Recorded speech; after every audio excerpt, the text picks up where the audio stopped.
এই পদ্ধতিতে জমিতে যদি চারা চাষ করেন দেখা যাচ্ছে যে মাটির উর্বরতা কমে না, সব সময় বৃষ্টির পানিতে কিংবা কিছুতে ধুয়ে যায় না, ফলন অনেক ভালো হয়।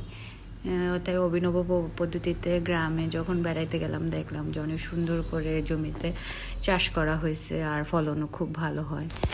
তো আপনারাও এভাবে ট্রাই করতে পারেন। জমিতে যখন মাটি দিবেন তখন ওইটাতে পলি প্যাক দিয়ে ঢেকে দিবেন, তাইলে মাটির এই পদ্ধতিতে জমিতে যদি চারা চাষ করেন দেখা যাচ্ছে যে মাটির উর্বরতা কমে না, সব সময় বৃষ্টির পানিতে কিংবা কিছুতে ধুয়ে যায় না, ফলন অনেক ভালো হয়। তাই অভিনব পদ্ধতিতে গ্রামে যখন বেড়াইতে গেলাম দেখলাম যে অনেক সুন্দর করে জমিতে চাষ করা হয়েছে আর ফলনও খুব ভালো হয়। তো আপনারাও এভাবে ট্রাই করতে পারেন। জমিতে যখন মাটি দিবেন তখন ওইটাতে পলি প্যাক দিয়ে ঢেকে দিবেন, তাইলে মাটির